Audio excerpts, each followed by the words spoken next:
scantily clad women, fun on the beach, and a giant crab infestation. We're not talking about that last trip you took to Thailand. This is Mysterious Island.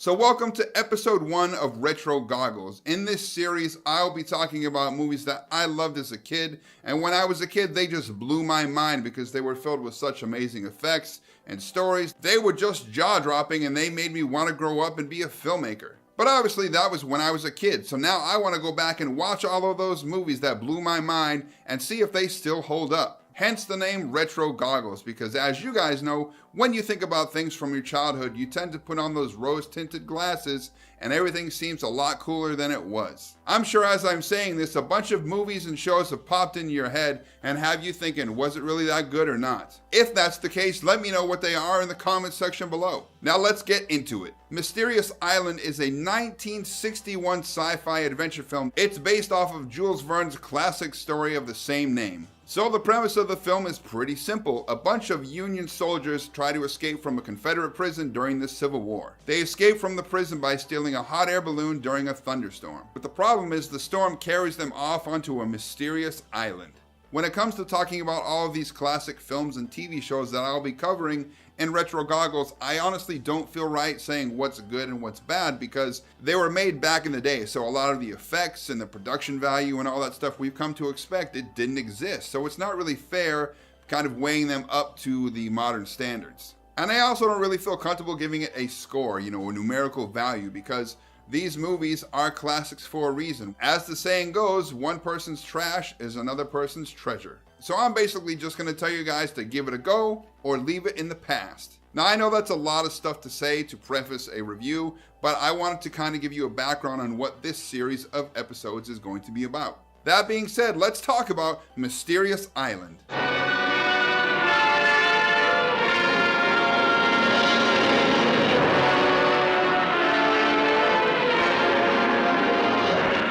Now, there are a lot of things that happen in this movie that are very dated. The first of those things, of course, is how the women are portrayed and the way they're treated by the male cast. All of the guys call each other by their names and stuff. Even the women call the guys by their names. But whenever the guys talk about the women, they just say, the women.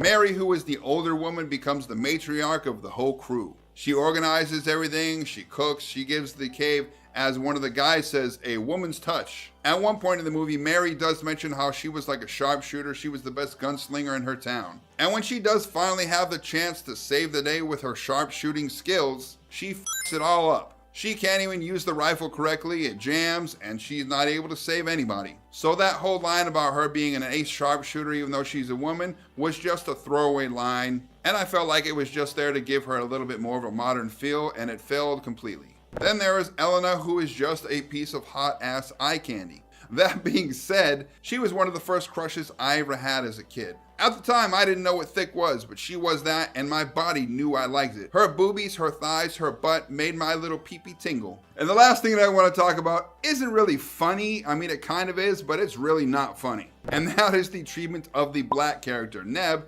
aka Corporal Nugent. And I'm not just talking about in the film, I'm talking about in the real world, in our reality. If you go to like IMDb or Rotten Tomatoes, there is no picture of Dan Jackson, of the guy who played Neb. There's a picture of every other actor, but the one black guy in the movie doesn't even get a picture. He's not really credited, I guess. So IMDb, Rotten Tomatoes, any other movie website, you really need to get your shit together and find a picture of Dan Jackson, because I'm sure there are some, or take a screen cap of the movie or something. But let's talk about the character of Neb in the movie. Not only is he the first person attacked, he's the one always doing all the hard work. He's the one that everyone's always saying, Neb, go fetch this. Neb, go do that. And one of the things that I noticed that was really hilarious is as the movie goes on, different characters, their clothes get more disheveled or ripped, or they lose different articles of clothing. Almost straight away, Neb is almost completely naked. He's just got a little bit of his pants left, so he has these raggedy ass shorts. And it looks so bad. It looks like these old pictures you see in history books. So not only is this guy getting treated like a mule, not only is he the first to lose his clothes, not only is he the first to be attacked, but on top of all that,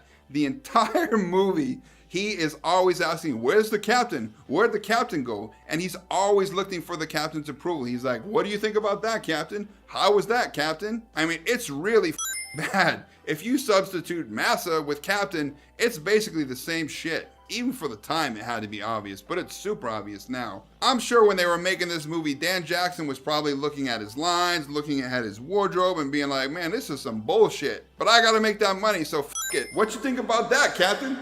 The acting in this movie is just phenomenal. It's either super flat and ineffective, or it's way over the top. It's just fantastic. I love it. And there's a lot of little funny things in the characters that are super tropey. Like, one of the guys is a coward. He keeps screwing up the entire movie. But when he has a chance to save the hot lady so he can go ahead and get a piece later, of course, he rises to the occasion. And that's because this movie is pure camp. The whole time I was watching it, I was just thinking how fun and how much of a swashbuckling adventure that it was. And when I say swashbuckling, that's because there is some adventure on the high seas. I'm trying not to spoil anything because I want you guys to go into this with an open mind and have a good time and just be surprised by the stuff that happens. But I do have to talk about a few things, and I'm going to try to keep it as spoiler-free as possible. At one point, there are these bad guys, and you can tell that they're foreign because everyone is tan, but the way that they speak is really weird. So they wanted to have these foreign bad guys, but I guess they didn't want to give them an actual place that they were from.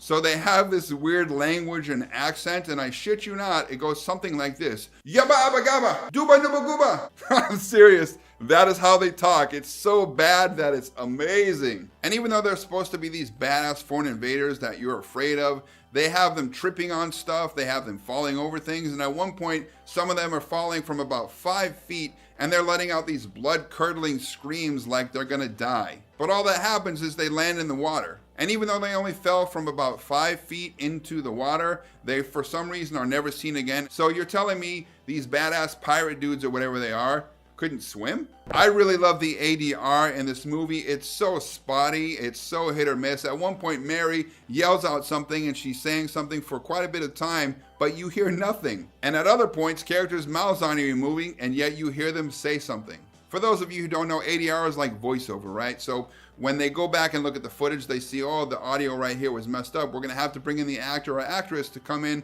and they kind of lip sync to the footage. I'm sure you've noticed it in a lot of movies and shows. It's like old kung fu movies or Italian giallo films. There's just something off, it doesn't match up, but it works great. There are a bunch of times where you see a very distinct silhouette of the camera or the reflection of the camera in glass or whatever.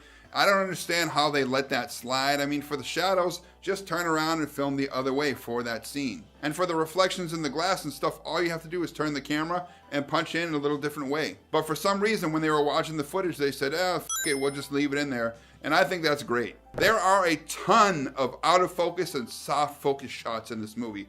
I mean, there are a shit ton. And when I say soft focus, I'm not talking about that technique that they used to use where they put pantyhose over the lens when they filmed women to give them this like ethereal glow. I'm talking about like the lens was actually out of focus and that shot is just blurry as hell. Some of the scenes have some pretty spotty lighting. There's parts that you can see great, and there's parts that are almost all the way in the dark. At one point, the balloon gets really close to the ocean, and like all these waves are splashing the actors. But what's great about the waves is you can tell it's basically like two people on either side of the frame that are just out of the shot, and they're taking buckets of water and just chucking them at the actors because it's such like a solid stream of water. It doesn't look like a wave at all. It's so good. At one point, when they're being swept away through the storm, they go above the clouds. But for some reason, even though they're above the clouds, you still see all this rain pouring on them.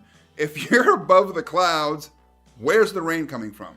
There are some really weird shots in this movie. There's a part where they first get to the island, and they did like this composite of seagulls that are flying, you know, through the air. But the thing is, they're from the top of the screen all the way to the bottom. So not only are they out of scale, they're almost see-through and they're blue. So it looks really bad. I mean, why not just make the seagull sound effects, you know, kind of off in the distance? You don't need to show them. If people hear them, they're gonna say, oh, they're on the beach because I can hear seagulls. Again, I think that goes back to them thinking the audience might not get it. They might not understand. At one point in that same scene, there's a part where they have to run from one part of the island to the other along the beach. And for some reason, two of the people are actually running in the water instead of like on the shore, just out of where the water is. Why are you running in the water when you're fully clothed? As soon as the opening credits start, you're going to notice the musical score. You're not just going to notice it, you're going to hear it, you're going to love it. It's going to drill itself into your brain and it's going to be stuck there forever. The pacing of this movie is also pretty fantastic. It starts off with a bang and it just keeps going all the way to the finish. There are some really cool shots and some really exciting moments that must have wowed people in the theaters when they went to see this back in 1961. And I say that on good authority because I remember watching this on a little black and white CRT television in my parents' living room as a kid during the 1980s, and it blew my mind. I gotta say too, watching a movie that was in 4:3 and seeing all of the film grain and the hair and the little cigarette burns in the corners, that was really fun. I really enjoyed the campy matte paintings. You know, back in the day, you didn't have CGI, so you didn't have these amazing effects where you can make a city behind you or a jungle or whatever. If you were in a studio, you had to have somebody paint that shit. And of course, like modern CG artists, matte painters had a varying amount of skill. So you'll see some old movies that have some really sweet backgrounds, and you'll see some old movies that have really horrible, super fake looking backgrounds. And this movie has a little bit of both, and I love all of it. The real star of the movie here are the monsters, these handcrafted, painstaking, stop-motion animated creatures. They are gorgeous, they look fantastic, there's so much detail, you see so many little movements. You can tell Ray Harryhausen and his team took a long time, and they put a lot of heart and effort into it. From the start of the film all the way to the finish, Captain Cyrus has this ongoing monologue. Now, most of the time in movies, I can't stand monologues, but in this, it's so campy and so fun, and it goes with the movie so well that I think it's part of the charm of the film. And oftentimes they do it when there's long moments of quiet. I think because maybe back in the day they felt like people couldn't sit there and just take in the scenery and enjoy the shot, so they had to put some type of voiceover in there. And as much as I hate being spoon-fed stuff, I think, like I said, in this film, it worked just fine. Despite the limitations of the time and the budget and everything else, this film still feels epic. It's still really big in scope, even though it's a small story. It's still really fun. For a movie of the time, it really knows how to build up the tension and the atmosphere between the different sets and the production design, the lighting,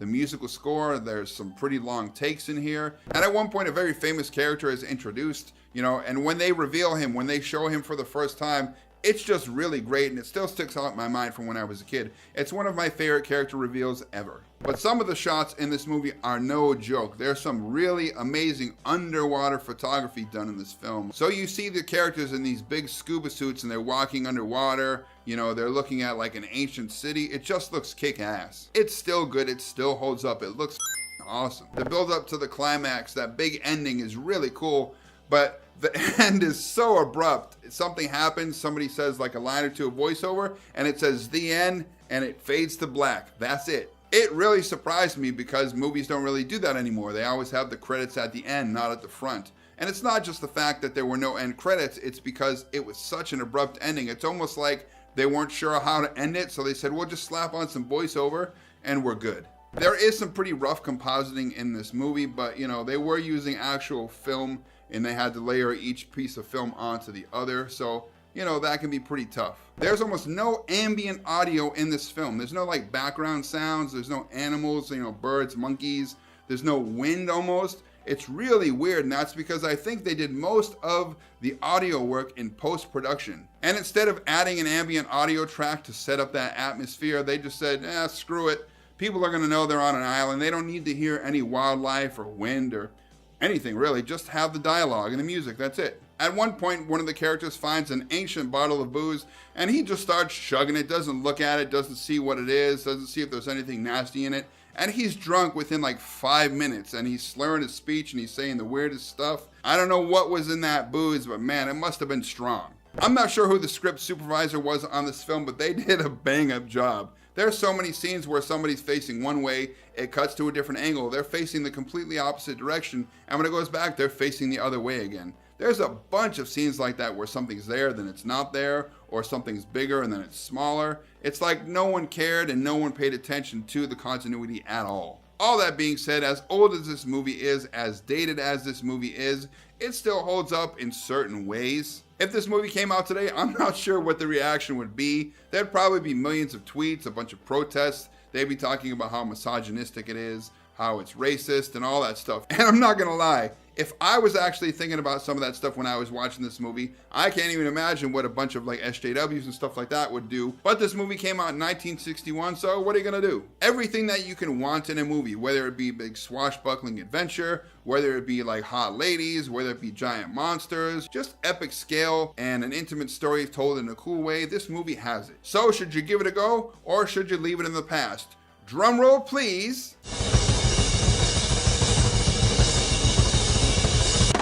Give this movie a go, baby.